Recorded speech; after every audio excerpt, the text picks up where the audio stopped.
This meeting will be conducted as a Zoom webinar to allow for public participation and comments. The Contra Costa Transportation Authority does not condone hate speech in any form. We continually strive to make life better for all members of our community and create an atmosphere where everyone feels a sense of safety and belonging. We ask that anyone who wishes to speak does so with civility, respect, and kindness for others.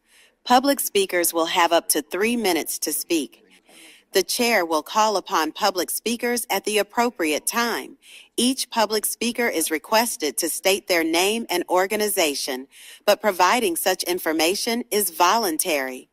Public speakers who wish to speak in person should submit a public speaker card to the clerk.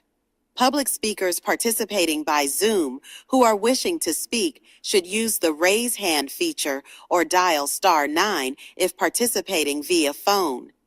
Written public comments received in accordance with the teleconferencing special notice on the meeting agenda will be provided to the members.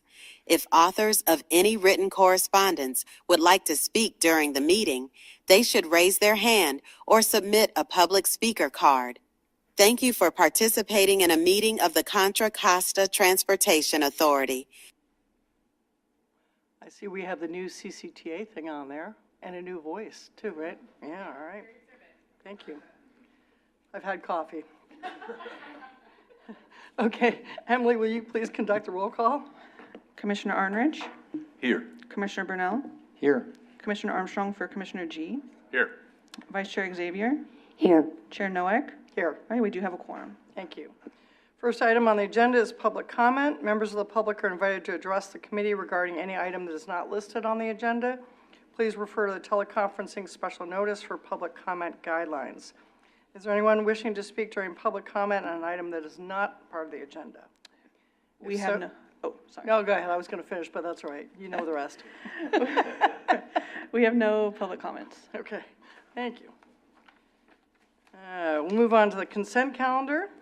Anyone have any changes, comments, want to pull any item? No? Is there anyone that would like to speak from the public? No. We have no public comments. No public comment. Thank you. Do I have a motion? I'd move the consent calendar as presented. Second. All right, we have a motion and a second. Can we, do we have to call a roll call vote? Yes. Okay, thank you. Commissioner Armstrong. Here. Commissioner Yes. Arnridge. Yes. You haven't had your Thank coffee you. yet. Yes, and I'm here too. Thank you. Commissioner Burnell. Yes. Vice Chair Xavier. Aye. Chair Noack. Yes. My motion passes unanimously. Thank you. We're now moving to the regular agenda items. We are swapping 4A with 4B Accessibility Advisory Committee. 4B is an action item presented by Danielle Elkins to discuss Accessibility Advisory Committee final draft bylaws. Good morning, Chair. Hello, everybody. Here to speak about the process we have gone through to migrate our Paratransit Coordinating Council to our Accessibility Advisory Committee.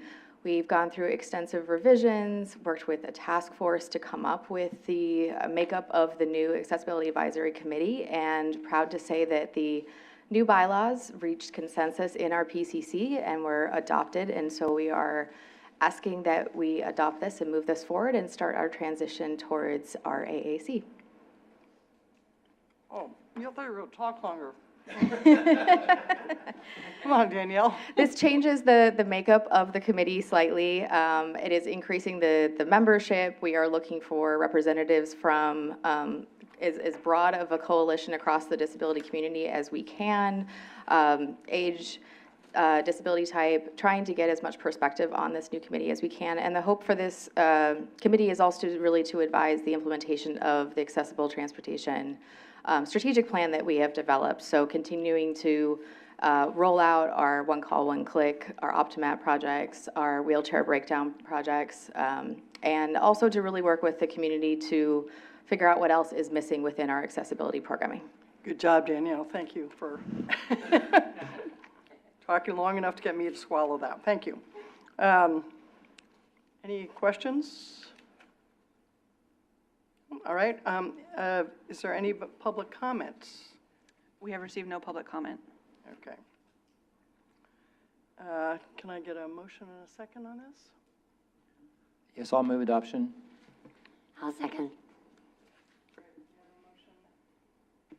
Motion and a second. Can I get the roll call vote, please? Commissioner Armstrong? Yes. Commissioner Arnrich?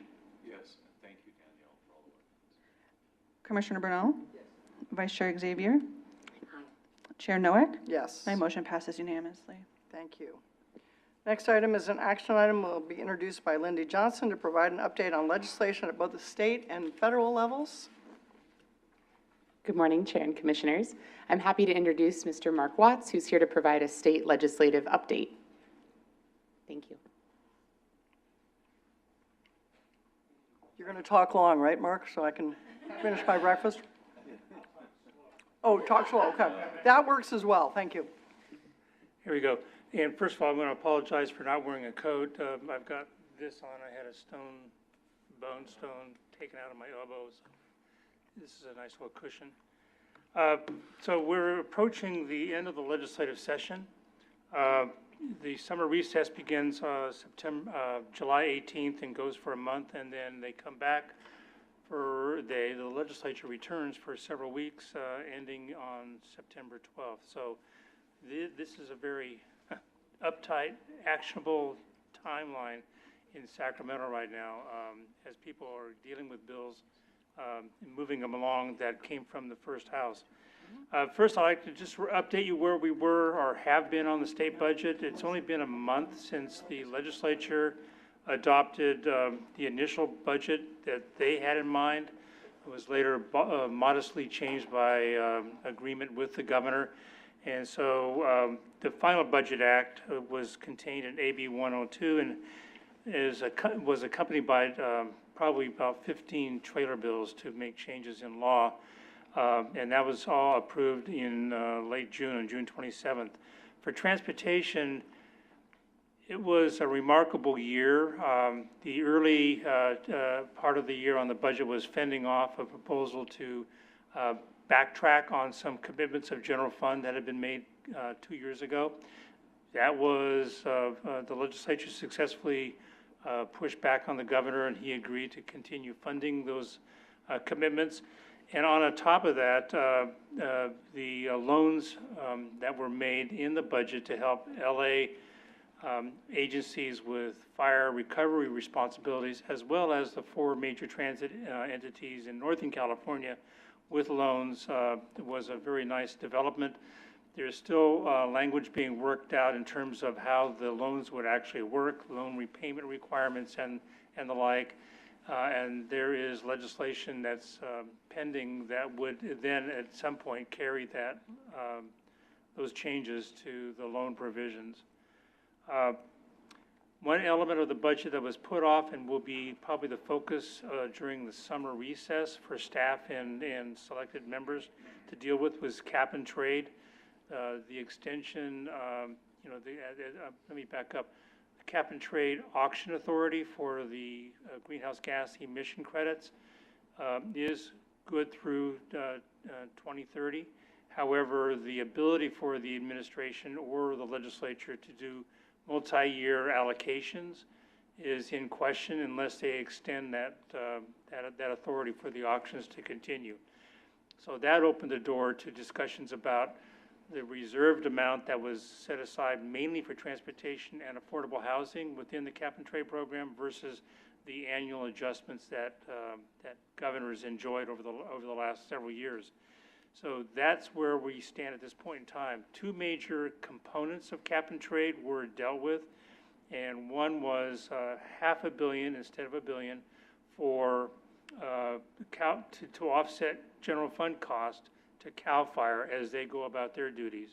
So that was included in the budget, and the other piece was $1 billion designation, ongoing commitment to high-speed rail.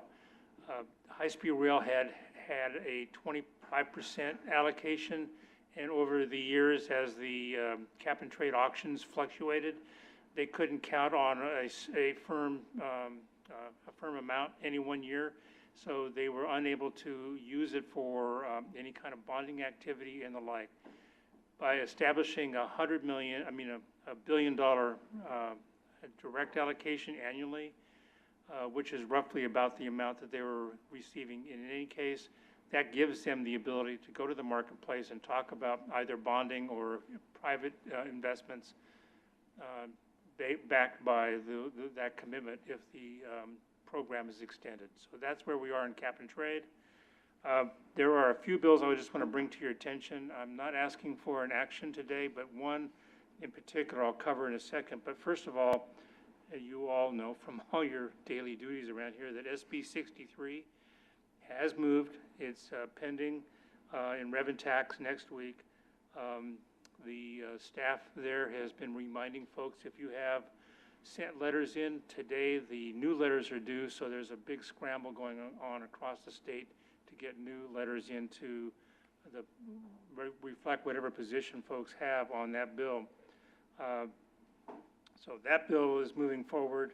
I want to highlight another little bill that's really interesting to me because I worked a lot on it in the background, but it's being sponsored by the Self-Help County Coalition. This is SB 512. It's set for elections committee next week. This measure pretty much deals with allowing local transportation agencies that have tax authority to see that local citizen initiatives can be can impose the taxes in lieu of the boards on those entities. So that's something that Self-Help Counties is sponsoring to allow more flexibility in how to get measures to the ballot. I will touch briefly on SB 71 as a reminder. This is a bill by Senator Wiener that is up next week as well in natural resources.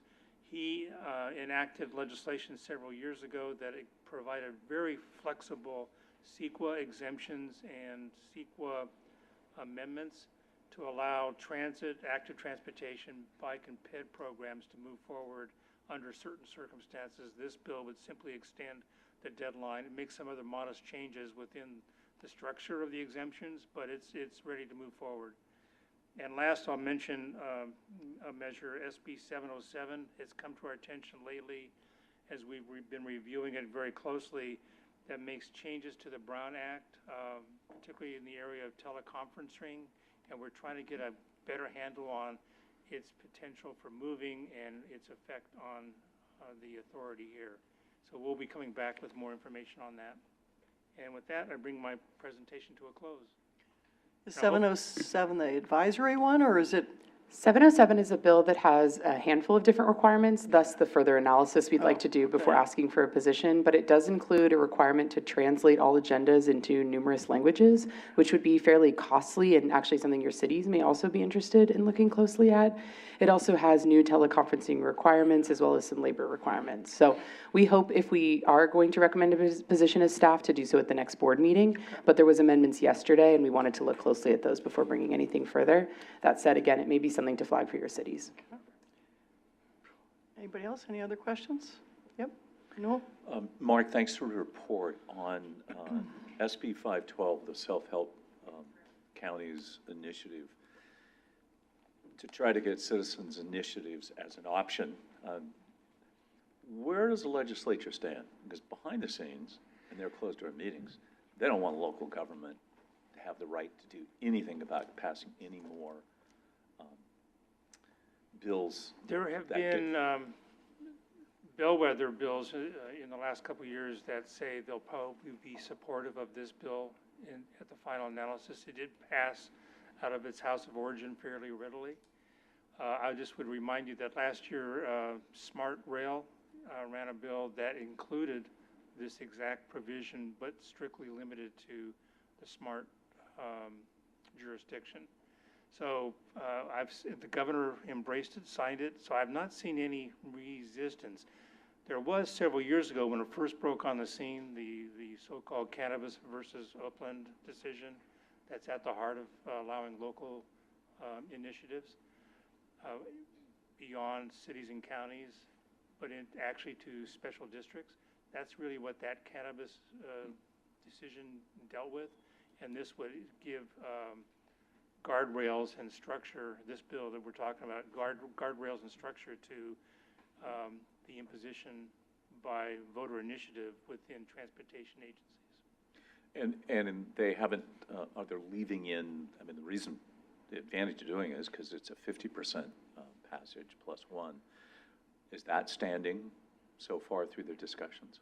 Yes, the case law that supports that has been under attack a variety of times and rebuffed. So it seems to be the law of the land at this point in time, and that is a benefit of allowing local initiatives.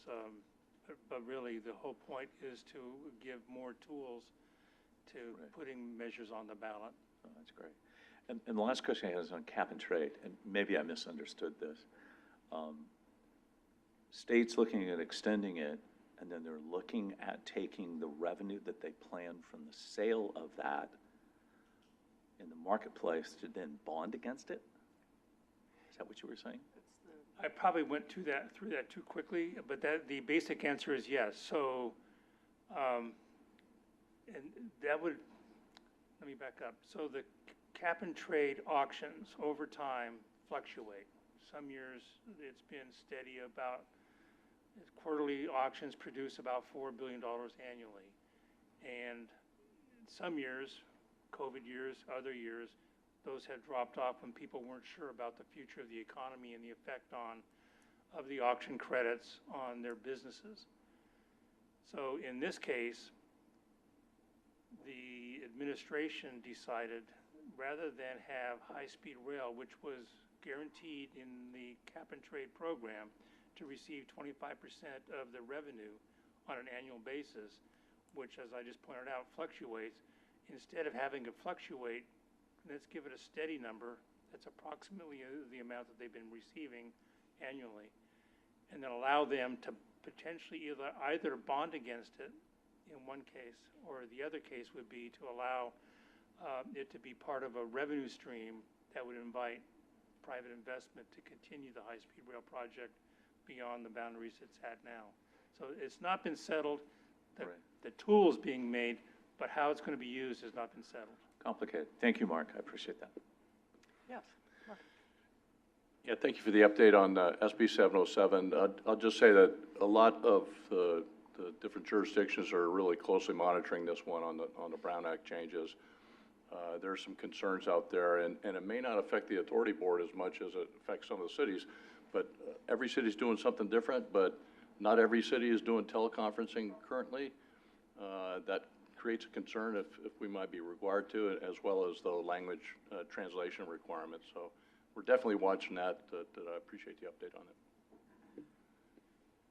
Anybody else? Great. Thank you, Mark. I just wanted to, really quick, just provide another update on SB 63. Better you than me. So just, there's been a lot happening over the last month or so on SB 63. So it's still like really undetermined on whether this is going to be a 3, 4, or 5 county measure at this point. There's been a lot of progress in terms of where this is going. And I think that at least I'm optimistic that I think will at least be a 4 county measure. And so what we're going to be doing is I wanted to kind of give the committee at least a heads up that we're going to be bringing something to the authority board next week relative to SB 63 to actually take a position on SB 63. We're still waiting for some final details. There were some amendments this week relative to the Assembly Trans Committee meeting on Monday that basically reduced, and I'll get into the details more next week, but in terms of transit transformation, which is the kind of off the top that would be going to MTC for, things like wayfinding and Clipper Start and free transfers and those types of things. And so the CTAs, that we're providing this technical assistance based on the direction from the Senator's office. And so we are kind of completing that work this week. And then next week, I think we'll be in a better position to be able to provide, at a staff level, provide better details in terms of like what our position will be on the bill for SB 63. So I just want to make sure we have a heads up on that. I think generally what we're thinking is because this is gonna be a very dynamic situation between now and basically like mid-August, and we don't have another board meeting, the support position will be probably based on some sort of range, between like minimum and maximums, you know, for each of the operators. And so, we are just, for more thought, we will be, obviously BART, you know, that's on the table in terms of how much contribution will be coming from Contra Costa County from BART, but as well as AC Transit. WIDA is actually at the table now, and obviously we have ferry service going to Richmond, which is important to us, so there'll be probably a recommended small portion, a contribution to WEDA. And then the big conversation has been Muni.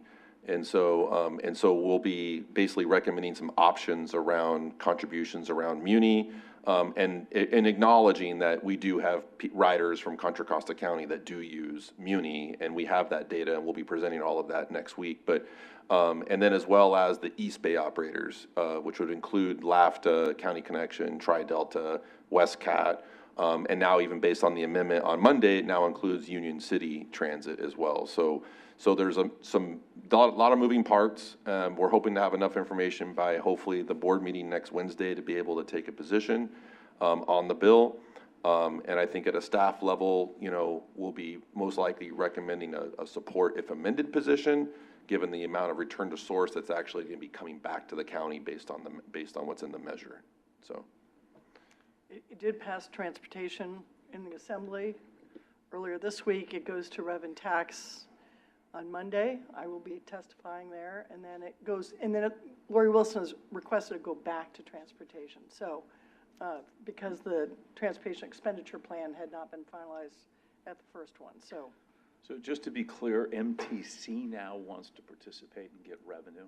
So, Second largest transportation entity in the western United States, this side of the Mississippi wants more money? no. So, okay. That's the way it So, sounded. no. It's actually, they're cutting the portion. So MTC historically had asked up to 10% for transit transformation. Part of this whole thing is to try to provide a better transit system in the Bay Area.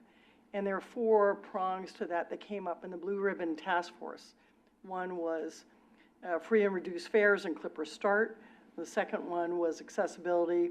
Third was transit priority, and fourth was wayfinding, some common wayfinding across all the Bay Area Round numbers, counties. how much is 10%? I don't even know what the size the bill is. Well, so this is the problem, being a reduced, so free and reduced transfers and Clipper Start, which is the low-income Clipper, that's the biggest piece of it, priority piece. And that costs about $25 million a year. And all that money goes back to the operators. So the operators are, It's you know, subsidized. subsidizing their free transfer. It's basically paying for theirs so that they're not suffering because of the free reduced transfers. So if it's 5% at a 3-county level, it's only 20 million. And so it doesn't cover those free and reduced transfers and Clipper Start. So there's some discussions going on there. Then the other pieces are prioritize accessibility, and then wayfinding and transit priority will be more project-driven than program-driven. So that's a little different. So what's the size of the bill right now, dollars, gross dollars? It depends on the county, number of counties. That's the problem. 3, Okay. 4, 5, it's all over the place. Yeah, So what are the 3 numbers? So, I mean, a 3-county measure is 20 million. For the 5%. Yeah, So and so what is the total for? So there's a lot of moving parts here. So the original proposal was, in the original bill, was 10%. Lori Wilson on Monday reduced that 10% to 5%. You know, so now there's 5% for basically transit transformation. To give the other 5% to the East Bay operators, which was actually going to come through return to source. So there's, Right. it's a little. And so the 5% on the bill, so if it's a 5-county bill, you're talking 50 million. And so if it's a 4-county bill, you're probably talking roughly around like 30 million or so. That's for the MTC portion. So what's the gross amount of this bill that will go to BART? Oh, yeah, so that, we'll get on all those details next week, but basically, there's roughly about, if you look at the midpoint of the measure in a 10-year measure, based on revenue projections, If it's a 5-county measure, and again, it changes a lot, if it's a 5-county measure, it'd be roughly about $1 billion in revenue per year. And then if you split that up, MGO did an audit on all the transit operators to come up with their basically total deficits. So BART is at 375 million total deficit, and then also Muni's at 360 million, and then AC Transit at 60 million, Caltrain at 70 million, 71 million, East Bay operators are 25 million, WETA's like right around 9 million. And so there's not enough revenue to actually accommodate all those deficits. So there's gonna be haircuts across the board, you know, and then the Bay Area Council has come to the table in terms of there being like a transit efficiency study that would be performed, that would be able to assist and support and guide over the 10-year period to look for those efficiencies and cost efficiencies to hopefully make like the ends meet at the end of the 10 years. Because something that's only a 10-year measure, this measure is just essentially like a recovery measure, you know, over a 10-year emergency measure, basically for 10 years. So it's still fundamentally the one thing, I mean, that sounds great, and I appreciate the update, and I appreciate Lori's concept. But it's still based on one thing, overall principle, get people to go to San Francisco, right? If we're helping Muni, we're still on this idea that BART was created for one reason, to get people to San Francisco. And then it evolved as we started to expand it, and it started actually helping intercity travel other than San Francisco. That model's been gone. It's been predicted to be gone for 30 years. And we're doing the same thing. So by us saying that, oh, well, there is a nexus, we can show some people from Contra Costa County are riding a Muni. Really? Yeah. I have to tell you, that model is still going to get smaller and smaller and smaller. So why are we still thinking of getting people to go to San Francisco? It's a bad model. There's no reason to do business. It's the most expensive city in the Western United States. It's tax incentivized to not do business. That's why people have left. No reason to have a corporate headquarters there anymore. That's a fundamental thing that we still keep pounding, even though it doesn't exist anymore. Well, I don't know that. I had to wait for 2 BART cars to get on a BART the other day to go into the city because it was so jammed. So I don't know. There is some Well, the numbers increase don't going show. back. We're still only at 50%. Yeah, what we're we still, used to be. So and they we were are at, where and we they are were at 70. 5 years later. Yeah, you know, I don't disagree, but this is not meant to be a measure to transform transit. That was what we were looking at last year in 1031, right? It was a 30-year measure, it was 9 counties, it was meant to be transformative, things like that. Right. Couldn't get that done. So this is a measure to ensure that our systems still run because we can't have deep service cuts. I mean, BART brings 160,000 people from the East Bay to San Francisco every day. The Bay Bridge only handles 120,000. If BART stops, how do you get 160,000 in addition to 120,000 over the Bay Bridge? That's a nightmare. Physics. Everything has an equal opposite reaction. Well, You plug something, people move elsewhere. People do business. But not that quickly, right? No. And we don't have, Alameda and Contra Costa do not have as much business as the peninsula does. It's just fact of True. life, right? And so. How do we support that to make it happen? Well, That's what we need to do. those things need Live to and happen work. as well, but right now, we just have to avoid deep service cuts, because if we have them, our economy will really tank, because you can't move stuff Yeah, fast I enough, agree with so- everything except for Well- one thing, Muni. Well, okay, Well, Muni is, it's a small piece, right? So Muni's loss is 360 or something. Yeah. And a good portion of that is parking loss, not rider loss. But it's 17%, I think, was from outside San Francisco using Muni. So it's a small piece that's being contributed to Muni. San Francisco is likely going to have to do a 1% tax versus a 0.5%. And they're going to have to do a parcel tax in addition to cover their Muni loss. So we're only paying this would only pay a very small portion. It would be that 17% that the other counties used Muni, that'd be a contribution. It's very small in the grand scheme of things, so. Yeah, Muni's been a big topic of conversation, and so, like, their total deficit is 360 million. Yeah. you know, the target in the measure, right, is ranging anywhere from 120 to like 180 million. So Muni is basically gonna take like a 50% haircut, basically. And then, because everyone acknowledges that a lot of the reduction, you know, in Muni revenues is from parking and people not going to San Francisco. And I think everyone has acknowledged that is San Francisco's problem to address, And not, San Francisco's not, acknowledged not, that, not too. the region. And San Francisco is acknowledging that. And so like in this measure, it would be, if it was a 5-county measure, the base tax would be a 0.5% sales tax, but then San Francisco would be a 1 cent. So their And so entire they're half already cent would go to acknowledging that they have to pay more, you know, and then to big even take change. it, to even take it another step further, they're gonna be carrying probably another bill that's gonna have a parcel tax. And so San Francisco is gonna be paying more than everyone in the 5 counties, like way more than everyone, because they acknowledge this problem in terms of like, the region can't support San Francisco anymore. And So how does their local measures then, what does that have to do with ours? Maybe that's, because No, those are it's just- standalone votes. Well, so the They're not gonna try to 1%, the somehow- 1% that this measure would be a base half cent. San Francisco would have a separate, I mean, an additional half cent. That additional half cent goes all to Muni for San Francisco. No, I know that. I was, how is that voted on? That's not built into the. So SB Yeah, it's built into 63, it. yeah. So Contra Costa is gonna vote to tax San Francisco that extra Yeah. 0.5%? Yeah, that's what the Sign measure, me that's up. what the measure, Sign it's me up. a little funky and it's a little risky, but That's legal. that's what San Francisco, because otherwise they have to do a sales tax measure in addition to this one and a parcel tax. No different. They had to do their own. So, Yeah, so, wow. I mean, yeah, so San Francisco is owning the problem. Yeah. They're owning the problem. They're stepping up. But they're asking the voters outside their jurisdiction to approve it. Yep. Yeah. The overwhelming majority of the voters don't live in San At Francisco. 51%, because it'll be a citizens initiative. It'll be a citizens initiative. Yeah, so, Okay. yeah. There's a lot of Complicated. moving parts Yeah, here, and thank you. I think, I wanted to at least start the conversation here, but it just, you know, I think we'll have a much deeper conversation, you know, at the board meeting next week. Sure. I've lost track where I am.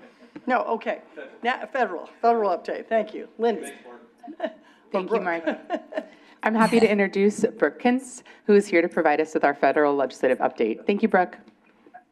Thanks, Lindy. Good morning, everyone.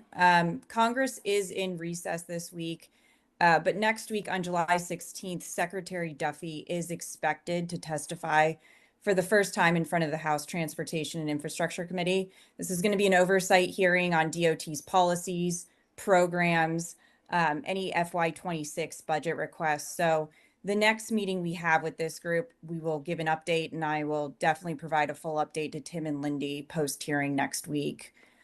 2 weeks ago, House Energy and Commerce Subcommittee on Manufacturing and Trade held a hearing on autonomous vehicle policy and the need for a federal framework.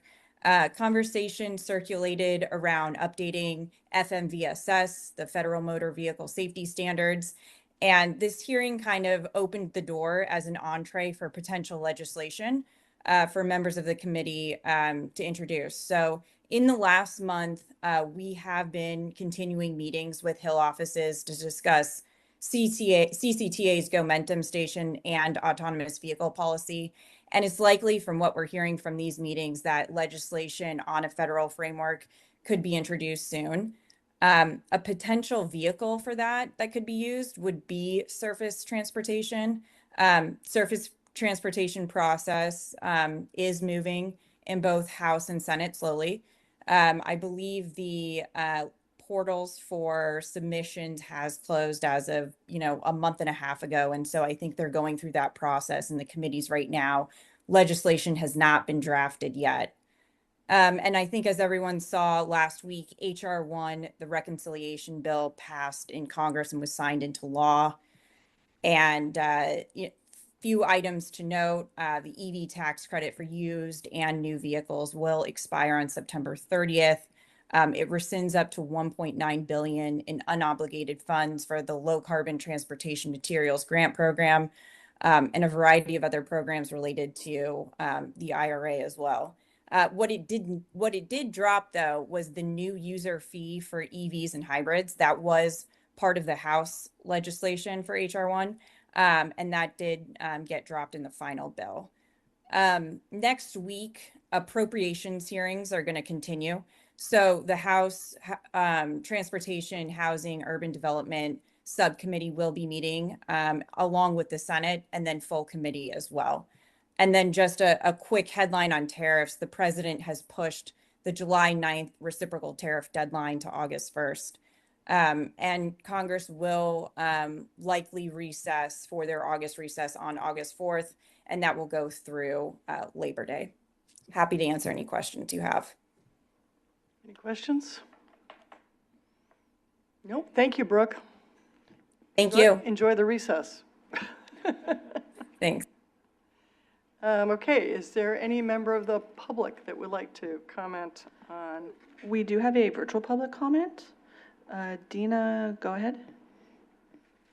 Yes, Adina Levin with Seamless Bay Area, a nonprofit focusing on achieving a high ridership and convenient and accessible public transportation system for the Bay Area. And we're part of Voices for Public Transportation, a coalition supporting funding for a convenient and equitable and accessible public transportation system in the Bay Area. Thank you for the update on the SB 63, including the information about next week's board discussion. Wanted to comment first and foremost about the importance of keeping the public transportation system running for the reasons that board member Noack had mentioned. Putting all the people who use BART back on the highways will be catastrophic in terms of traffic congestion. And it's also really essential for moving people who depend on transit, including seniors and youth and people with disabilities and people with low incomes. That wanted to talk about the changes in SB 63 in committee. The investments in the rider-focused transit transformation that were reduced in the amendments include things like the free and reduced priced transfers and and the Clipper Start low income discounts that are they increase ridership. MTC's fare integration programs are already increasing ridership and are projected to increase ridership further. This is money that goes to operators, but it goes to operators in a way that increases ridership and makes the system more affordable and accessible. And the other investments, things like the improved wayfinding signs at El Cerrito. There's survey data out from the pilot there showing that 30 percentage points more people say I can find where I'm going with these new multi-agency signs. Agencies already have to update their signs, and this is an investment in updating those signs in a way that makes it easier for people to get around, makes it more accessible, and was analyzed to increase ridership as well. These are extremely popular. In poll after poll, these investments poll in the 70s and 80s and 90%, so they really help to pass a measure. So really encourage maintaining those investments as things that help increase ridership, which is a goal, and to make the system more convenient. And it's just a different way of supporting the agencies, but in a way that increases the ridership. There has also been some new polling indicating that a business gross receipts tax would raise more funding and get more votes. And so if that is feasible, that is a option that to potentially put on the table, because one of the challenges here is how to get the goals of preventing service cuts and improving service within a fairly small pie. Lastly, we've been watching the opt-in counties, San Mateo and Santa Clara counties, pretty closely, and those conversations have been going in a good direction. So we are hopeful that that could be a larger measure with more counties that would do a better job of keeping our regional services running and improving. Thank you. Thank you, Adina. Any other public comments? We have no further public comments. Okay, great. We don't have any action on those items today. So the next item is an action item presented by Jack Hall to discuss the Innovate 680 automated driving system project at Rossmore.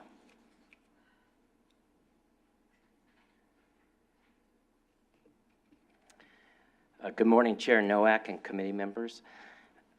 My name is Jack Hall. I'm the ITS Connected and Autonomous Vehicle Program Manager for CCTA. This morning we are seeking authorization to sign a letter of intent with the Golden Rain Foundation to explore expanding and extending the current shared autonomous vehicle service at the Rossmore active adult community. The SAV pilot began in 2023 under a U.S. DOT-funded program to improve first mile, last mile transit access for Rossmore residents. The pilot has operated successfully with 2 SAVs along a designated route. The proposed LOI will allow CCTA and the Golden Rain Foundation to assess feasibility of making the pilot permanent, develop an operations and maintenance plan, and explore funding sources. The expanded service could be funded by a mix of Golden Rain Foundation contributions and federal, state, and local grants, such as the Low or No Emissions Grant Program and Grants for Buses and Bus Facilities Competitive Program issued by the Federal Transit Administration. With that, staff recommends moving forward with the LOI to ensure the opportunity for long-term mobility improvements at Rossmore is fully evaluated, and I'm happy to answer any questions. Thanks, Jack. Any questions? No? Is there any public comment? We do. We have No. 2 in-person Great. speaker cards. Roxanne? Yeah, Lorraine? Oh, wait, hold on. She'll make sure it's on. My name is Lauren Schlevin, and I wrongly moved from New York City, where I had lots of public transportation. Oh, you're going to have to be a little closer there. Okay, so my name is There you Lauren go. Schlevin, and I wrongly moved from New York City to Rossmore Walnut Creek in New York City. As you all may be familiar, I had lots of public transportation options. And when I say I wrongly relocated here, I should have done better research because the public transportation is so limited. Rossmore, as you all know, is a transportation desert. The CCTA #1 bus does not run on the weekends to the shopping center, and Rossmore has discontinued all weekend transportation from their very limited dial-a-bus system. 4 years ago, there was a little blip, but that went away over a year ago. Thank you for working on this initiative, which if I were not on your mailing list, we would not have known about. To speak to the Presto, I'd love to have the opportunity to meet with you a little bit this morning. Presto only runs, I think, is it a quarter of a mile, an eighth of a mile? We were told, I've ridden the Presto, I am supportive of every initiative, every possible transportation, transformation, provision, and I'm one of the people who support autonomous. Thank you for the Bill 63. I'd love to participate in getting that through. We'll get you. The Presto bus only runs a teeny route. And I've been told, I've talked to them, to the drivers extensively, they're great people, they mean well, et cetera, that they don't have the capacity to drive up hills.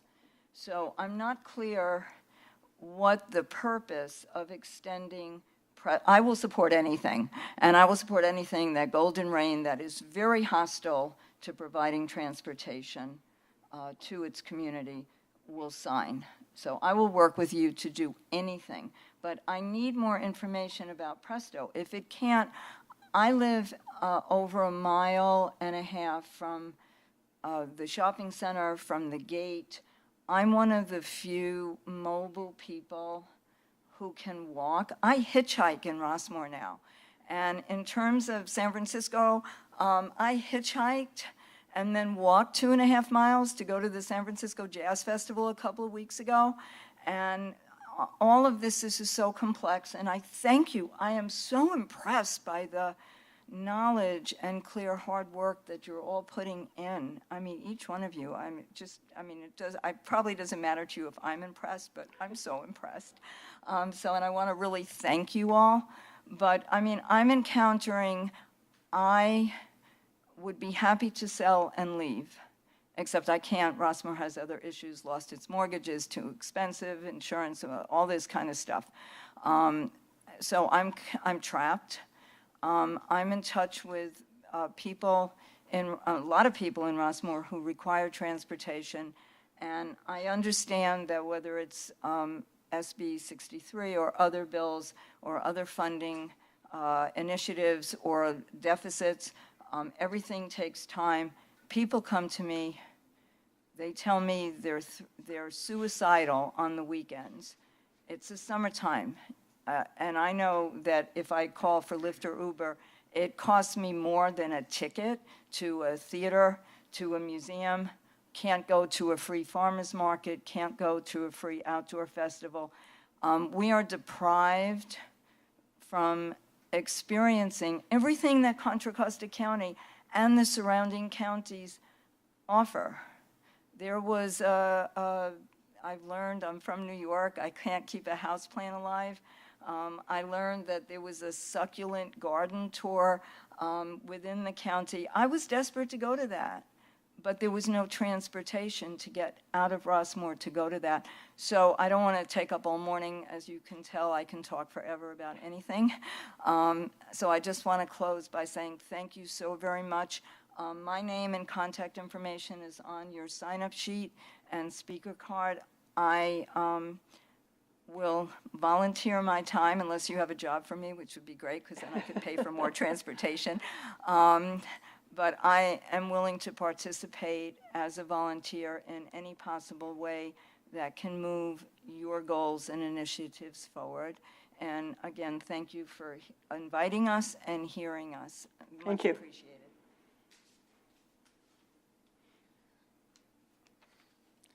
My name is Roxanne Stallings. I live at Rossmore.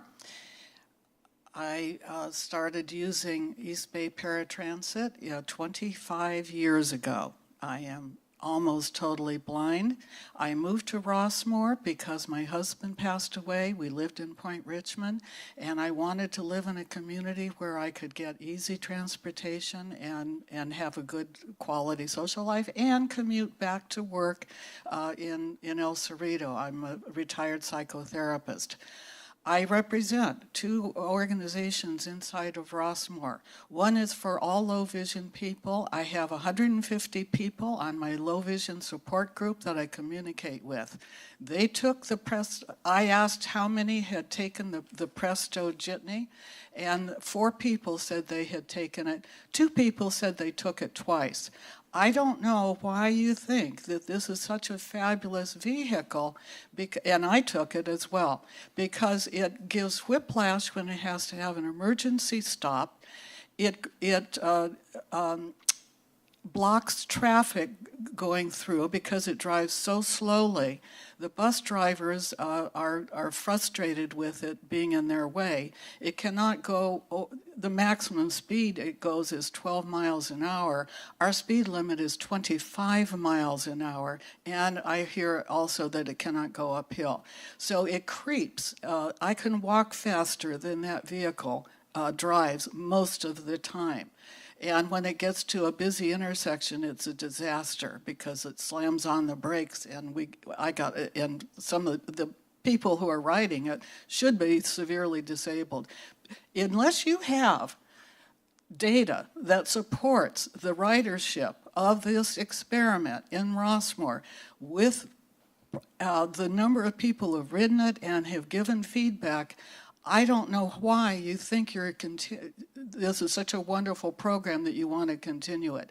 I also support anything that comes that's an autonomous vehicle. I need support. I need to ride. I've been doing this now, well, I've been visually impaired for 28 years. I gave up my driver's license 25 years ago. So in Rossmore, the opportunity to get transportation has declined severely. And in order to take care of our elder adults who are highly vulnerable to trying to maintain their independence as they age in place and who should not be driving, our streets are unsafe, in case you've read or heard anything about the deaths that we've had in Rossmore from our own drivers driving and hitting people in Rossmore. We need to get people out of their cars. Rossmore is now doing a big marketing program to attract 55 and older adults. Our average age is 78 years old. That means 80s and 90s people in their 80s and 90s, and I'm over 80, are in danger of losing their driver's license and or should not be driving at some near point in the future. And so planning transportation for Rossmore residents is absolutely critical. Our mutuals have only one parking space per resident unit. They cannot let two people come in, a couple, and have two cars. There is no parking available for them. Our public parking areas for the facilities frequently gets absolutely filled up, and people have to go out and try to park on the street and walk into where the facility is. If we can reduce the need for cars, and if we have a really good autonomous vehicle system in place, then we can accommodate the influx of trying to attract younger people into Rossmore. So I also facilitate 150 people in the low vision issues. I don't know if I said that yet. I'm a retired psychotherapist, and I've worked in the blind community for many years. And giving up their vehicle, being able to pass the driver's license test is absolutely terrifying to all of the people that I work with who are still driving. And letting go of their driver's license and or cutting back on where they drive to, when they drive, is very critical. We also have just completed a long series of dementia issues, presentations by our counseling center in Rossmore. And the drivers who have dementia in Rossmore, I have no idea how many we have. It's a cognitive issue, but it is a very relevant issue that we need to be addressing. So thank you for what you're doing, and please, I want to volunteer too. I have a list of questions as to why Presto system is being promoted, because we need something very different than what Presto is if it continues in the format that has just been done. Thank you very much. Thank you. If you want to leave those questions, somebody can get back to you with answers. If you leave that with Emily. Should I comment back or? Sure. So those are both great comments, public comments. And the existing Presto vehicle would not be the one. We would look at the feasibility of having a vehicle that could service all of Rossmore. So the current vehicle cannot climb hills. I mean, everything that the two public comments made were accurate. And so that's what this LOI will do, will allow us to look at the feasibility of a different platform that will go outside of the gate of Rossmore too. Yeah, can I just add on that really quick? Sorry. I mean, Jack did a really good job of explaining that's the purpose of this letter of interest that you're all recommending to approval to the authority board, is to start that process. Start the process on because we recognize, and that's really good feedback. Thank you for all that feedback, because I think we agree and we recognize all the challenges that you indicated. I think this project was funded by a federal grant, and it had a lot of limited, requirements that had to be implemented as part of the project. And I think now with the project we've done our evaluation, we've done our tests, we've gotten good feedback from the users, and so I think this part of the LOI process, we're going to evaluate, you know, the vehicle, as Jack has mentioned. We're also evaluating the route, and making sure that this is a true on-demand service that'll have a complete coverage area of Rossmore. And then third, the one component that's going to impact this a lot is funding. So Rossmore is actually funding the continued expansion of Presto and the I'll say kind of the reimagining of Presto. So Rossmore is going to be funding it. So we're working with Rossmore, we're working with the team at Rossmore to make sure that we, to your point, provide service. And there'll be tremendous amount of public outreach with all of you. So I think it's important that you're here. I appreciate your feedback, and we'll continue to engage with you to make sure that the service is actually what the community actually needs, based on where people need to go, Safeway, community center, fitness center, but then extend it and expand it to where you can easily on-demand hail the shuttle or a vehicle to where you need to go. And so that's the whole point of this LOI, is to work with Rossmore and basically evaluate the whole program, the whole project, and make sure we put out there is what is right for the community. Will we do a survey at some point that we can see before the LOI goes out? So we've got that's a Lindy question. Can we make sure we get a survey so that we get I think there's definitely an interest in trying to pull the community and work with the community and what vehicle will work best with them and best understand kind of their needs in that regard. I'll let Jack speak a little bit to vehicles. Oh, on the survey, though, that's a perfect question. Right now, actually, we're working on a survey with UC Berkeley and Lindy to get that feedback, and that's within the existing ADS budget that we have. And then I missed the question on the vehicles. Oh, so we do have an RFQ to look at new technologies, and right now for American-made, it looks like the Ford E-Transit is the only vehicle really that does that. But we are looking at many manufacturers, and that's just part of the evaluation. Okay. Can I just clarify? We're going to do focus groups as well in Rossmore, so we hope to gain a lot of knowledge from that as well. Okay. Please make sure you contact these two ladies to make sure they get included in those focus groups. Okay, thank you. Thank you. Okay, so this is an action item. Can I have a motion and a second? So moved, and really appreciate staff working on this. This is exactly where we hope to get to be able to evaluate what the future of autonomous vehicles and all of that technology and find appropriate, well-matched solutions. I second. Okay, we have a motion and a second. Can we have a roll call vote, please? Commissioner Armstrong? Yes. Commissioner Arnridge? Yes. Commissioner Burnell? Yes. Vice Chair Xavier? Aye. Chair Noack? Yes. Aye, motion passes unanimously. Thank you. Thank you. The next item is an action item presented by Ryan McLean to discuss the I-680 State Route 4 interchange improvements. And I'm actually going to turn this over to former Director of Construction, Ivan Ramirez. We've missed you. Thank you very much. Good morning, Commissioners. Chair, again, my name is Ivan Ramirez, and I'm the former Director of Construction at CCTA, and I'm very happy to be here seeing old friends and new faces. So, and then again, this is an action item that I'm presenting, the first one.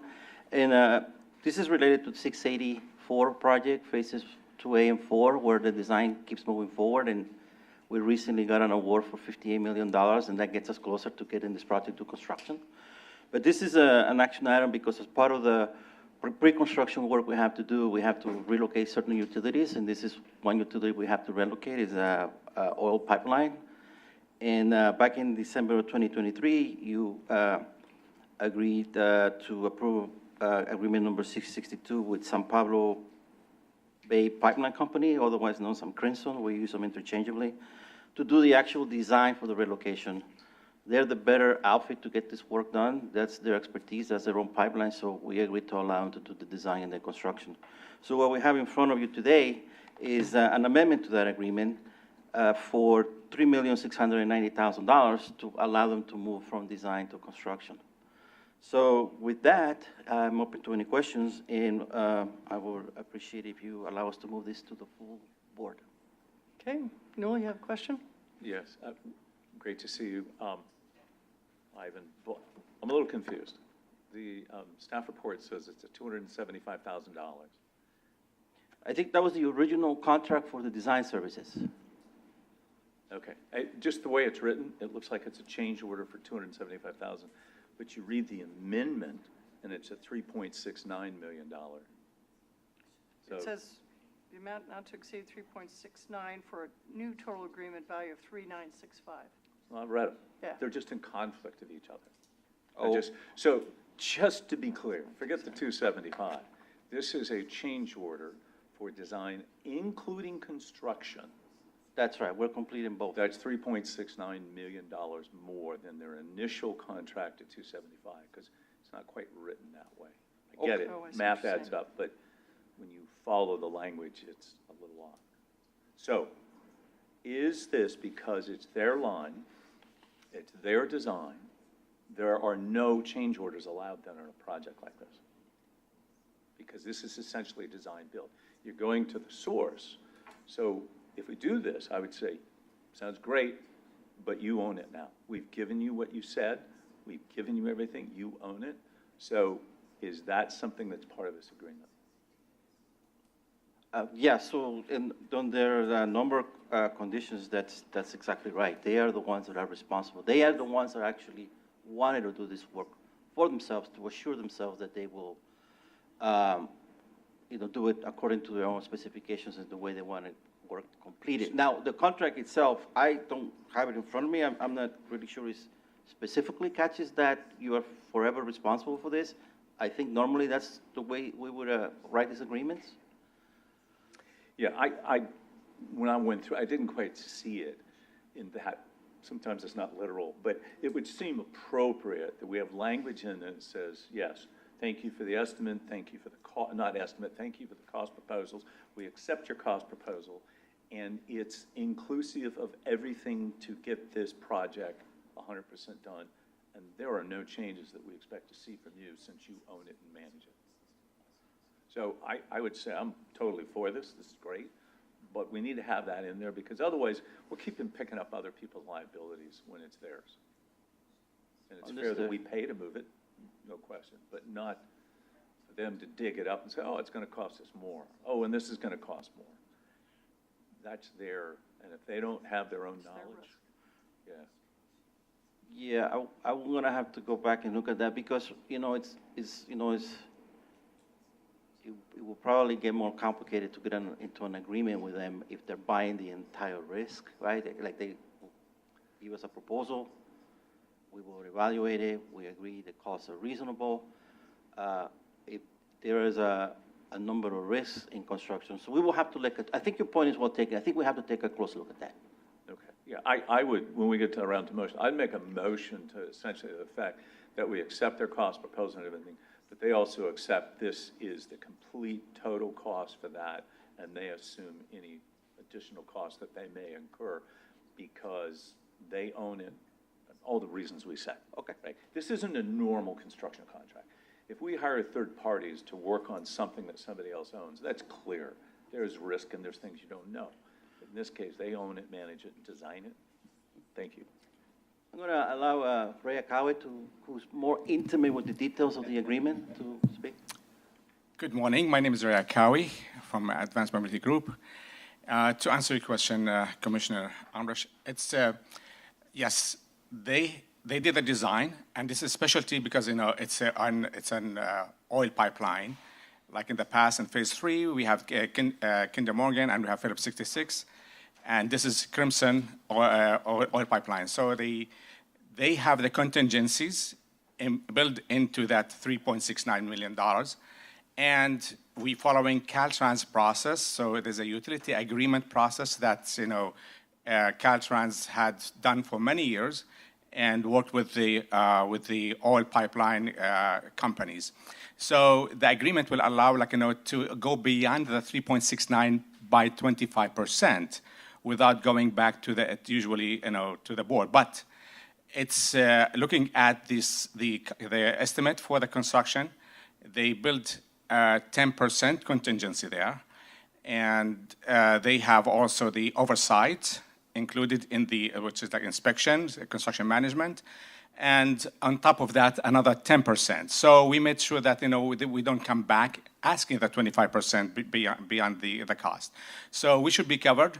They're responsible for everything. The design already done. The $275,000 was for design of the relocation. They have their own contractors that they're going to go ask for bids, specialty contractors, and it's for assured us this is everything. We're not going to come asking for more money. $3.69 million. They feel very comfortable in building relocate the line. Most of the money is going to be because we're moving the line very shortly. It's about 45 feet away. But to build the temporary line, that's the cost of the measured cost going there. So we are very of course it's construction. Building the 10 contingency above the contingency. So instead of 10%, we have maybe 20% above that. So the answer is no. So I just heard, I appreciate that. I didn't know that. The answer is no. You as a team are saying that it's still our risk for their work and their pipeline if it costs more than they say. And whether you come back to us or not is not the issue. The fact is we're paying for all the risk. Yes, because we're causing the problem. Yeah, so the project causing them to relocate. It's our liability, and usually it's the process for the right of way for utility relocation. And as you know, it's you determine who is liable for it. So this is 100% on the project. Sometimes based if you have PG&E, you have AT&T, sometimes they share a responsibility. But the way this is built, it's because it is determined previously that any cause to relocate is 100% on the project. So we still own the liability for that. Yeah, this is utility companies. The way they build the agreement with the state. Let's be clear. Who physically owns the pipeline? I thought Crimson. Crimson, right. So But we're making them move it. their line, we gave them the money that they asked for. We gave them everything. How can we be liable for something they own and manage and have unique knowledge that nobody else on the planet has? How could we then accept knowledge for their incompetence or whatever? There's two separate issues here. So the first issue is the liability issue. So we're causing the relocation. So based on utility agreements and Caltrans utility agreements, and this is, and so we're causing the action, right? So because we're requiring them to relocate the line, and typically what happens is when we're going through the design process, we do potholing, we go through all the process, and we determine liability. And depending on who was there first, right? Was the roadway there first? Was the utility there first? All these things that kind of go into effect will help us determine who's actually liable, right? And so because in this case, this oil line's been there for a long time, right? So, and the roadway was there after the oil line. We are having to accept 100% liability of the relocation. So we're coming in and bringing this project and basically having them relocate the line. So it's a project cost. That's really and so to your point though, who's watching them when they're doing the construction and all these other things, and how are we going to minimize, potential change orders because they're the ones that actually are going to be constructing their own line? I think that's a separate question that I think you're asking is hey, you're competent enough to know that you're designing your own line, you're constructing your own line, and so that just comes down to really their ability to really build the line on their own. And and to that point, I think what we can do as a team here is just go back and look at the agreement and figure out what those actual requirements are. But I think generally, I think there's two separate issues. There's the liability, which I agree with Ray, we're 100% liable on this. I think the second piece is really just the management, right? Managing them so that way there's not going to be some sort of change order in the future. Yeah, yeah. One more item, I know, like, one more point. So like in the past, you know, we were giving the money to the you know, oil companies. This way, in this case, they have to submit for invoices asking for, you know, payment. So this is, we control, we see the change orders that they're writing. So it's not like, you know, put the money in the escrow account, they use it. Thanks. Okay, Ron? Yeah, to Commissioner Arnrich's question, so unforeseen conditions, obviously, that would be something that, you know, we could pothole the whole thing and not find rock or whatever it might be. So, like he mentioned, the answer is no, this isn't a not to exceed contract. It could become more. Did I hear you say they're inspecting it as well? So they're designing it, they're constructing it, they're inspecting it. What role does CCTA play in oversight of the whole project here? So, yeah, we have the right to go and, you know, oversight their work and manage the funding. Like, you know, as I said, like, you know, they're going to be submitting like invoices to us, so we can pay that.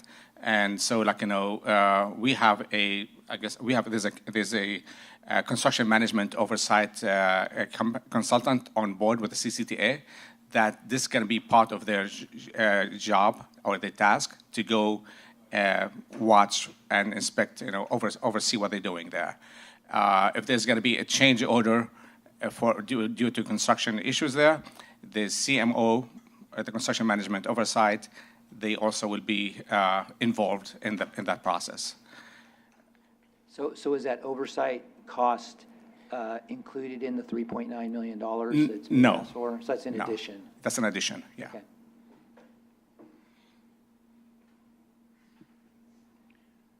Any additional questions? Is there any public comment? We have no public comments. Okay, thank you. Do we have a motion? Since I mouthed off so much, I'll Yeah, move it. that's what I'm looking at. Yeah, I move this item with just the caveat that we have our staff go back and look at the second portion that Tim has indicated of how we make sure we have the oversight. And this is a good test for our team and our new director here to prove how this works. And I accept that we have the liability issue that you acknowledged, and I agree with that. Thank you. Second. Okay, we have a motion and a second. Can we have a roll call vote, please? Commissioner Armstrong? Yes. Commissioner Arnrich? Yes. Commissioner Bernal? Yes. Vice Chair Xavier? Aye. Chair Noack? Yes. All right, motion passes unanimously. Thank you. Next item is an action item presented by Ivan Ramirez to discuss the Bollinger Canyon Road Iron Horse Trail Bike and PED overcrossing. Thank you again, Chair. Yeah, this is an action item, and before we get to the voting, I have a presentation here because I want to highlight, or we want to highlight a couple of things. One is how well this project went. As a background, there was a cooperation between the City of San Ramon and CCTA to build this project, and also the fact that we implemented for the first time the construction manager general contractor delivery method. They also call, for shorthand is CMGC. And I'm going to walk through some of the process that we went through and also how that helped deliver this project very successfully, we feel. So as far as project delivery methods, we have the traditional design bid build, which is what we do like 95% of the time, if not more. You can also do time and materials. This is more expensive. You have more control. You have more risk. So we use less frequently, much less frequently. We also have design build. We now have a progressive design build. And we also have construction manager and general contractor. So these are all the type of delivery methods that are available to get a project going. So the way typical design build works, you have an owner. We aim very linearly. We hire the design consultant. Subsequent to the design almost being complete, we get the CM consultant on board. And last, we get the contractor. So the downside of this is that the contractor gets the final package and he never had an opportunity to discuss or talk about how he thinks the project might might be better constructed or better designed to do it more efficiently. So what the CMGC process does is it's a little different. The owner hires a design consultant, hires an independent cost estimator, and hires the first part of the CMGC. This is the same entity, but at the pre-construction phase, it's called construction manager. And the design consultant and the construction manager begin immediately to collaborate and cooperate on how this is going to be designed, some of the details that need to be paid attention to, where is it going to be the staging, how many, for instance, how many closures it's going to need, and so forth. So the whole idea is that they're working together, so when it gets to construction, all the wrinkles have been ironed out, and we have a better construction outcome. So for us, again, the owner was CCTA in San Pablo, and we hired Cowie as a designer, who did a really good job.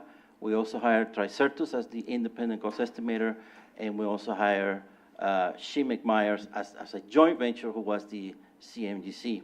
So the independent cost estimator is brought in also because as the design progresses through its different phases, we have the independent cost estimator come up with estimates about how much the work is going to cost. So you have three different estimates. You have the engineer's estimate, you have the independent cost estimator's estimate, and you also have the contractor's estimate. So the idea is to begin to resolve problems with how you're pricing the project and also how things that you can do during the design to bring the cost down. So then you move to the construction phase. This is the design is done, and you move to construction phase, and then here the ice disappears. We really don't get involved with them anymore. Their work is done. They helped us get through the final goal line in the design phase, and then we bring a typical construction management firm. And then the three of them are working together in the field. But again, that aspect of coordination and collaboration between the designer and the contractor continues beyond the design phase. So what are some of the benefits of CMGC? In the design phase, we get design optimization, and I have a couple of examples later on in the presentation where I'm going to demonstrate how that works.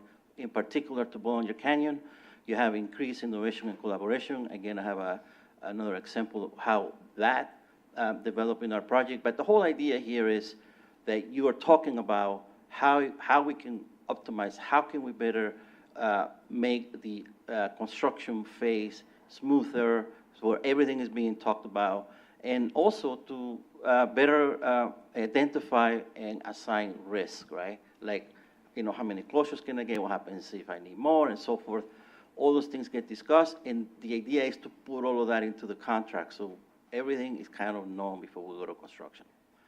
So once you get to the construction phase, the benefits is, first and foremost, you're going to get price, schedule, and certainty. And that's what happened in our project here in Bollinger Canyon. We got what we wanted. That's what the city was more interested in. They wanted to make sure that they could build the project that they wanted for the money that they had. It avoids conflict. You know, one of the things that happens in construction, of course, things don't go the way they should, and then people start blaming each other. That doesn't happen in this, or at least in our, it didn't happen at all. It was very smooth.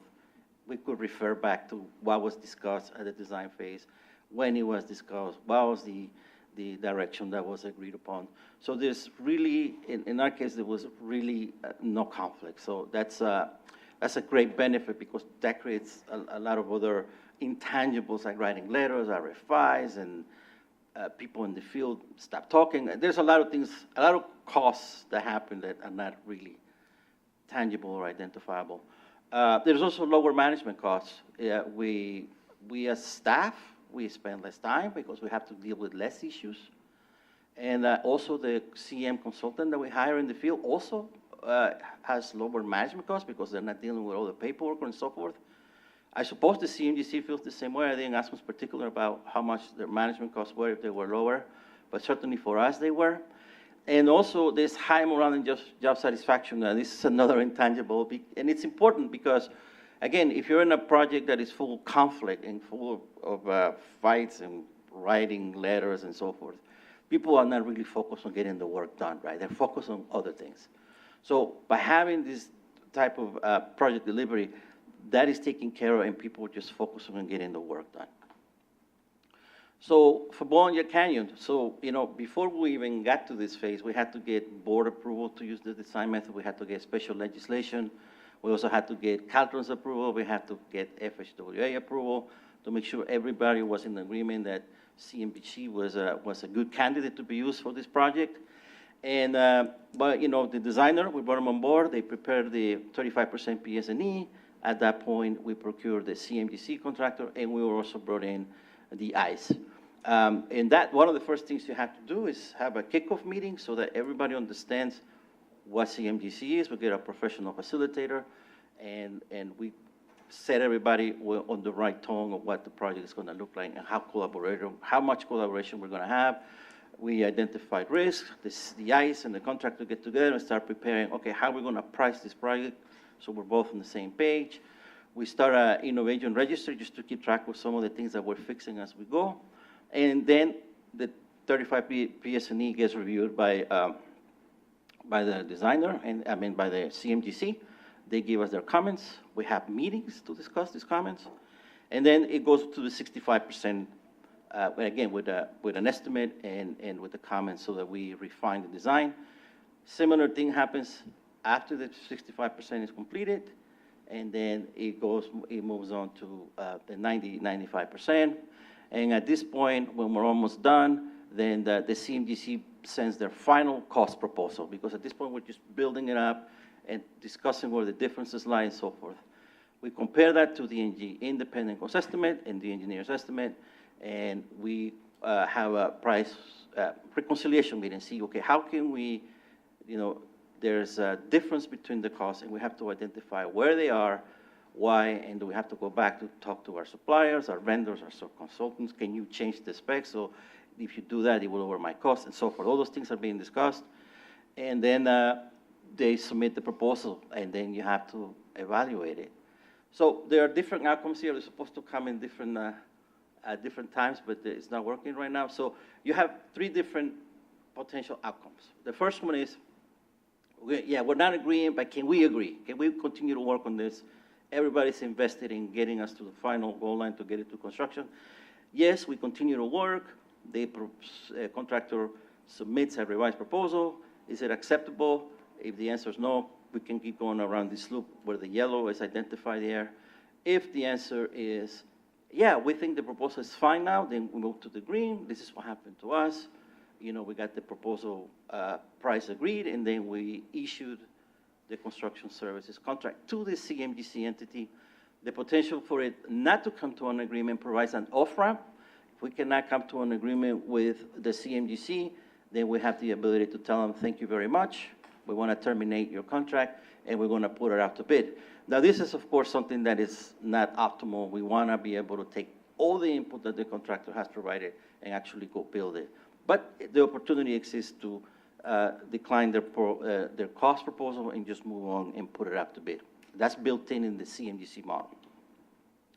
So I want to talk a little bit about some of the innovations and discussions that happened very briefly. So you might not know what this is, but on the left side, or where the fork is, that's the center pylon, because you will see pictures of the bridge later on. But anyways, at the base of these columns, there's a lot of load concentration, right? High seismic activity. The designer has to put a ton of rebar to make sure those loads are being carried. And what happens is that when you're building, and I've been in projects where this happens, there's so much steel and so congested that there's a lot going on about, do I have to cut the rebar? I cannot cut the rebar. It's not buildable. Oh, yes, it's buildable. And this is ongoing discussion. So what we did at the contractor's suggestion, we created a full 3D model. Now with this 3D model, the contractor could actually go to their sub, which is the steel fabricator, and decide, okay, how can we, or analyze it so they can figure out, how can we build this? Because obviously the designer didn't want any rebar cut.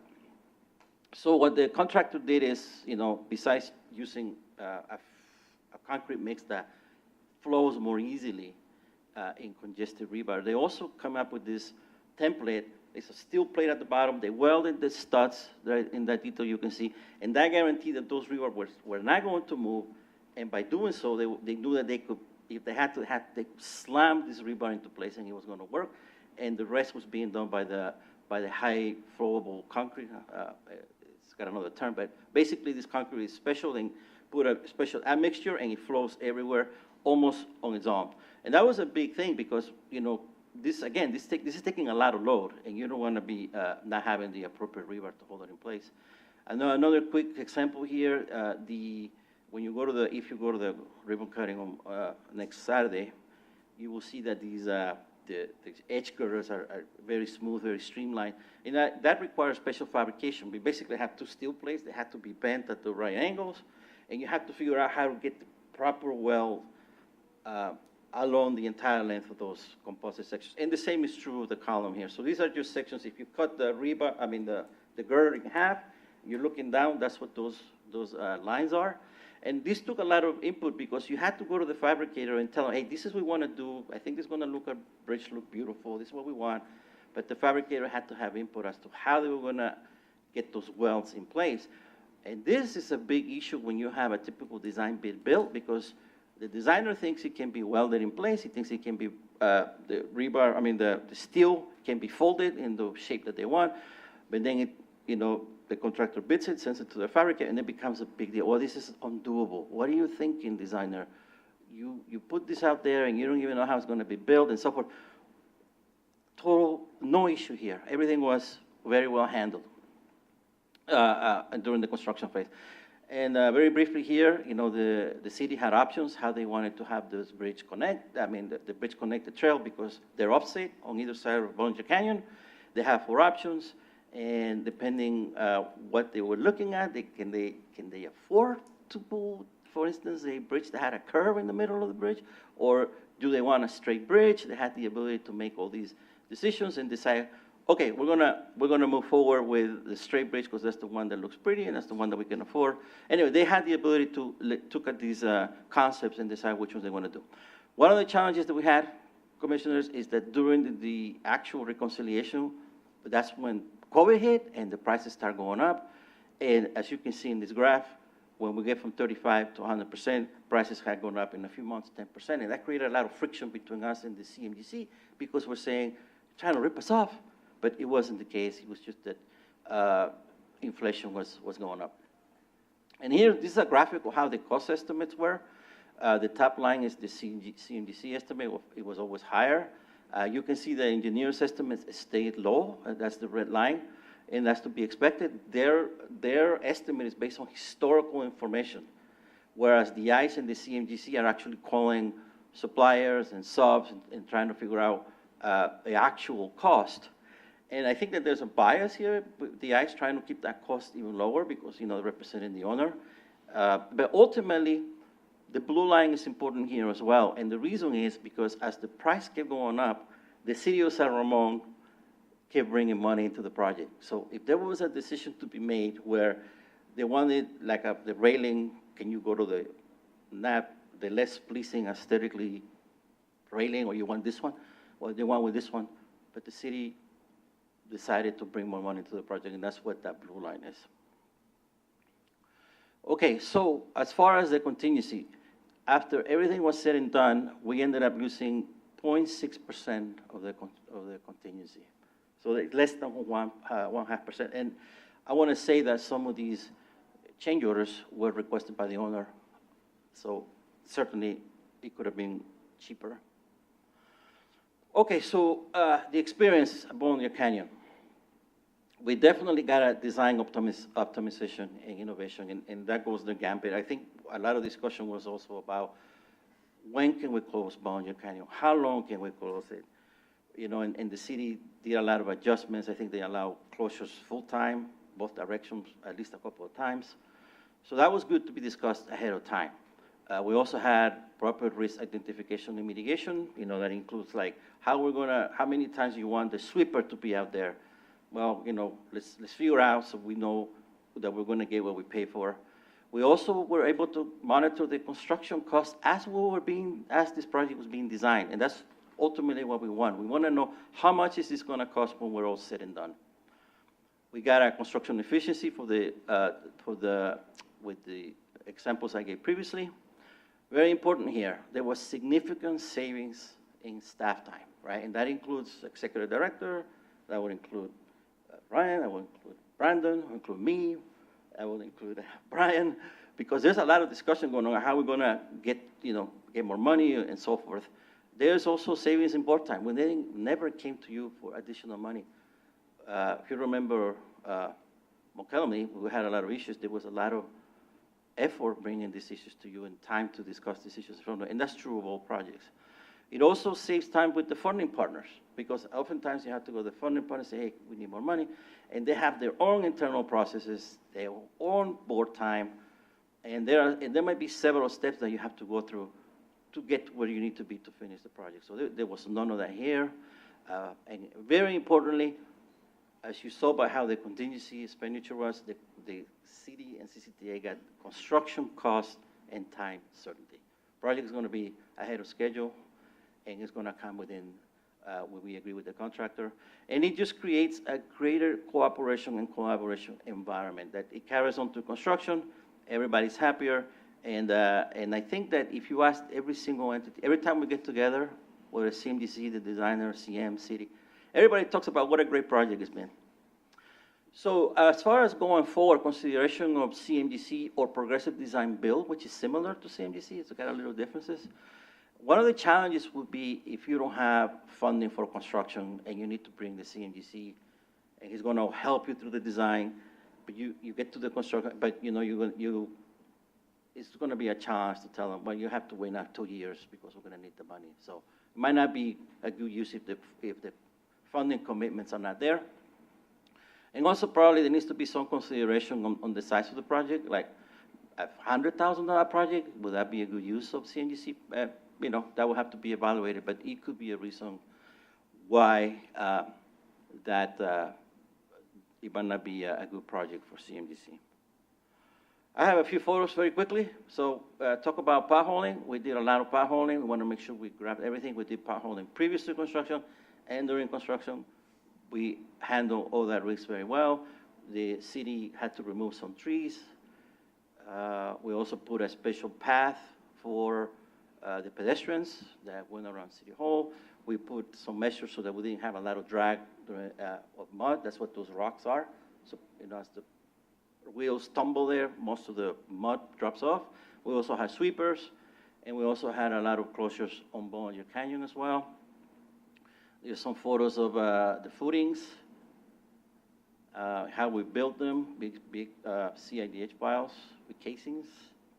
This is how those columns were built. Again, this was discussed prior to construction. How can we do this more efficiently? Kind of built on the side, the rebar, and then gets put in place and then poured. This is how congested the rebar was that I was mentioning earlier in my example. This is the landscaping, the seating, those concrete blocks, they're supposed to be like railroad ties because Iron Horse was a railroad corridor. So the architect came up with the seating.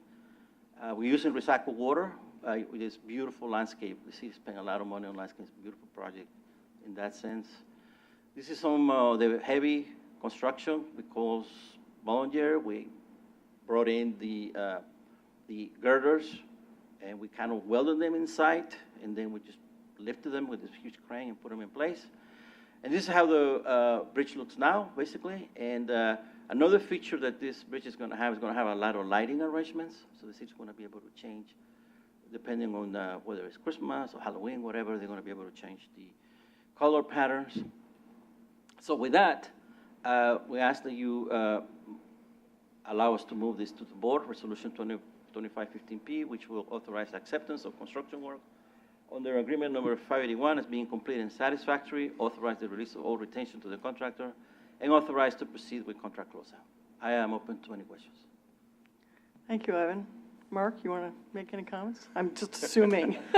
I figure you probably paid off to Arlene to be able to sit here today for this. Well, thank you. First of all, I haven't had in previous careers experience with project delivery methods and things like that, but from my observation with this CMGC delivery method, I thought it worked just seamlessly, that it worked really well. And so I applaud and I thank CCTA for your oversight and your management, the great collaboration and the coordination that we had from the City of San Ramon with CCTA, with Meyer Shimmick, with everybody. I thought it was seamless. We kind of had a dedicated person, Teresa Peterson, who was working this project for the city, and I think she did a wonderful job. From our perspective, it was within budget. It was delivered on time. Very few change orders, which I think is a example of the success of this kind of a model. And that's a busy road, Bollinger Canyon Road. And yes, there were some times we had to shut down the road and created some temporary disruption, but honestly, the disruption was minimal. People figured out how to do the detour for the Iron Horse Trail. They got used to a little bit of the kind of narrowing of the lanes on Bollinger, but overall, I think everybody accepted that at the end of the day, this is going to be, a great result, a great project, and it is. I've been up on the bridge already. I've taken a tour up there with the construction team as well as our public works folks. I hope you can make it to the ribbon cutting on the 19th of July. We'll start off at 9 o'clock in City Hall, and then there'll be a kind of a ribbon cutting at 10 o'clock, and everybody will go across the bridge, and I think it'll be a great event. But we're really excited about it. Wait till you see the landscaping when you get out there. I think it was over 7,000 plants that were put along the approaches, along the sides of this project, all drip irrigation. It's just there's seating and places to rest along the approaches, and some incredible lighting that was built into the project as well, up lighting onto the beams as well as the cables and all the handrails as you go across. Every 5 feet there's LED lighting. We can control that LED lighting from inside City Hall and change the colors of it, and I think you'll just be really impressed by this project. So again, my thanks to CCTA for kind of honchoing this project and keeping it moving forward. Is going to make a big difference for the city of San Ramon, and it's going to, the intended purpose from our perspective really was kind of reduce that pedestrian and vehicle conflict that was there and increase safety, as well as reducing some of the congestion and the stoppage. The initial estimates was something on the order of about 3 hours a day of red light stoppage at that light that was at Iron Horse Trail. Now people will be able to flow over Bollinger Canyon, and it'll reduce the amount of stopping there. So anyway, I'm excited about the opening of this, and I know our residents are excited too. And again, thank you. And I think this was a very successful project, and in particular with this delivery method. Thanks. I'll come back to you. I'll come back to you for a motion when the time comes, because I assume you're going to want to do that. So I cannot say enough good things about Teresa. I mean, this is part of the reason this project was such a success, because Teresa Peterson was working with us day in and day out. So I really appreciate all the effort that she put in. Made a big difference. Noel, do you have a question? Yeah, high-level view, really well done. A variation of design build, reduced our risk, accomplished that we didn't have the change orders other than requested ones, which are different. This is a model for CCTA to use in the future for projects. This represented the right scale, and the project is ready for acceptance. I'll just be honest, in the presentation to the board, I was beginning to think in the presentation that we had a problem on this job. Because you talked about all the problems we could have that we didn't have. And maybe talk more about, we didn't have any problems on this job because of the process. But I think this was great. First of all, it is a beautiful design. I mean, it is really, really a strong statement. It's elegant. And I think this process allows that. We have a tendency on civil projects that we're used to doing. Design is zero risk, ordinary Caltrans approach. This is a methodology, and you sort of almost had a BIM solution in there as we're using BIM, which is 3D modeling through the construction drawing process. Even for design, build, modified projects, really is helpful to everybody, to the builders, the designers. So well done, Ivan, it's great. This is teed up for the future. Ron? Oh, sorry. Yeah, so to Ryan and Ivan, CCTA, amazing project. I mean, it's just a great delivery. 0.6% unheard of in change orders on anything, right? You usually get that on the day you open the bid. So that was that's phenomenal. I think just a couple comments. One, it looks like the little Contra Costa Bay Bridge, right? It's our own little version of that. So it's really beautiful. The cost obviously jumped up, almost $10 million from the original estimate. So I think that's just something, as we do projects, just to keep in mind that there's a lot of unforeseen things that we can't control, that somebody has to come up with that money, right? Fortunately, San Ramon has the wherewithal to do that and was able to deliver that. When you were talking about the project design and construction management all working together, it sounded like you were talking about partnering, but did you ever do like a formal partnering process, or was that unnecessary because of how closely the teams were working? So yeah, that's an excellent question. So we had the original, we have one formal partnering session where we had our professional partnering. You know, we had the designer, part of the team was based in Europe. We didn't, so not only is it part of the process that you have that one, but also we wanted to make sure that everybody was on board. Subsequent to that, to the point of being able to bring qualifications-based contractor, right, to the table, and you already kind of know how you can work with this contractor, and they're very interested in working well with us, because some of these contractors, the future for them is also CMGC, because they like the method. So the answer to your question is the team works so well already that we didn't have to bring a second session to clean anything up. We were working, and a lot of these meetings were being held via Teams. That was the early days of COVID. So, but yeah, no, we didn't have them anymore because we really didn't need them. Okay, and I guess the other question is, were the additional construction costs or project costs known before work began, like all the materials and things like that, so that the budget could anticipate that without it being tagged on later? Was that all? You mean ahead of construction? Yes. Was the cost estimate inclusive of the increase in costs, so that you didn't get hit with those after the fact during construction? Yeah, so exactly. So it worked a little different. It's because we were upkeeping with the costs, as my graph showed earlier.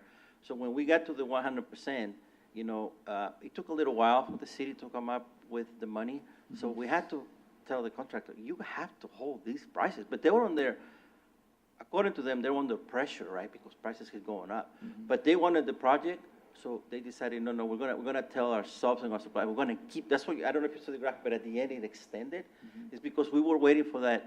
Not only we're waiting for the money to come in, but we told them, you have to hold the price because we're not going to go back. So yeah, it was already bought in as part of the construction. So there was no coming back. Okay, that's excellent. And then just finally, I'm going to be out of town for the ribbon cutting, so I won't be able to make it. But congratulations on an amazing project. Yeah.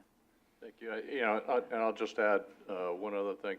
That I don't know if this particular delivery method will be the same one that we're going to go with for the Crow Canyon overcrossing, but we're in the process of kind of starting the design process for the Crow Canyon Iron Horse Trail overcrossing. But we'll have to see how that goes. That's a simpler design. This is more of an iconic, a new iconic vision for San Ramon. I think the Crow Canyon one will be a little bit different, but I look forward to working with CCTA on that one as well. Rita? I don't get to San Ramon very often, but at the last mayor's conference, when I was riding with my city manager and I saw the project. It's very impressive. It's just beautiful. So, unfortunately, I won't get to the ribbon cutting because it's too hard to get there. But I wish I could see it closer up. Because from the street, in a car, that is amazing. Is there any public comment? We have no public comment. Tim's got public comment. I've got just a couple things. So this project really started with City of San Ramon coming to CCTA and saying, hey, can you help us with this project? And this is the first example that we have at CCTA where we were essentially almost like contracted, by a city to basically come and support the project. And it's been a fantastic journey, and just, I want to say thank you to City of San Ramon and also to the team here. I mean, to Ivan, to Brian, the whole team, the staff here, Lindy, Stephanie, Ryan, Brandon, Brian, everyone here. Everyone really did a great job. And this is a really good example of like when everything goes right, and you have a good designer, a good contractor, a good partner, there's funding. And it was really just a fantastic project. And I also just want to give, again, more kudos to Ivan here, because this was something that CCTA has never done before. And so we had to basically take a piece of legislation that Rebecca Bauer-Kayan passed for us, almost for this project, and basically sort through all the mechanics of it. And I think the presentation, that Ivan has prepared is, that it's demonstrated that it was a learning process, but we learned a lot about why we should be doing alternative delivery, and I think the thing, and maybe to your point, Commissioner Armstrong, is that we think of these things, these alternative delivery methods, to be used on very complex projects, but what we're learning is I think it's also a tool for even small, simple projects, because it does give you that cost certainty and schedule certainty to the project, because as we've learned from other projects that we have, like 684, bid build puts a lot of risk on the owner, and so by having CMGC and alternative delivery, you're sharing in that risk for the project, which is a huge deal, and I think what that does is it incentivizes the contractor, to do a good job, because one, they've got a fixed price, but also they're incentivized to innovate, because they can, because they have that fixed price, the more they innovate, the more they save money, the more they pocket the money, right? And so there's a huge incentive there. And I think also what we've talked about as a board is this ability of being able to choose who we want to work with. And with traditional bid build methods, we can't choose who we get to work with. We're kind of tied to this low cost scenario. And I think that's another benefit of alternative delivery, even using on the smaller projects, is you have the opportunity to kind of choose who you're actually working with and build that relationship with the contractor. So I think what we're learning as a team, and Ivan and I were talking about earlier, is just this is the future. This is not. I think what we're thinking about is using CMGC on even small projects, like $1 million projects in the future. Not necessarily big, complex projects. And we're also really excited. I think the team has been working really well on like progressive design build, which is a form of CMGC. And we're already learning a lot about that in terms of like how it could really help us, again, protect the authority, and share in that risk. And then also have that cost certainty and schedule certainty. But yeah, thank you to City of San Ramon. Thank you, Mark. Thank you to Ivan and the team. It's been a fantastic project, and it's been just one of those model situations, model projects. Okay, other public comment beside Tim? We have no public comment. Okay, all right. Mark, you want to give a motion there? Sure, I'll move approval of resolution 25-15-P, to authorize acceptance of construction work under agreement number 581 as complete and satisfactory. Authorize release of all retention to Myers Shimbick Joint Venture, and authorize staff to proceed with the agreement closeout. Okay, we have a motion and a second. Can we have the roll call vote, please? Commissioner Armstrong? Yes. Commissioner Arnrich? Yes. Commissioner Bernal? Yes. Vice Chair Xavier? Aye. Chair Noack? Yes. Aye, motion passes unanimously. Thank you. Okay, next item is correspondence and communications. We have no correspondence on the packet. Now moving to commissioner and staff comments. I've spoken enough, so anybody else? Okay. Well, I know we're all excited about Ivan coming back and joining us at the meeting here. And so it was fun to see him and touch base, but I'm also excited to formally introduce our new Director of Construction, Brandon Hayes. This is his first time at the dais, so just want to introduce him. He comes from a long history. He worked actually for a contractor at MCM, so he's pretty much an expert in really building bridges and on the contractor side. And then he moved to the private side, worked at Harris for a number of years to really support and lead their kind of CM practice here, you know, in the Bay Area. And so he's got a really great experience both from the construction management, the private side, as well as the contractor side, and really learning what the contractor can do and what they cannot do, et cetera. So, so excited to have Brandon here. And I don't know if you want to say a few words, but I mean, we'll do another big formal introduction at the board meeting as well. So excited to be here. Well, Thank you.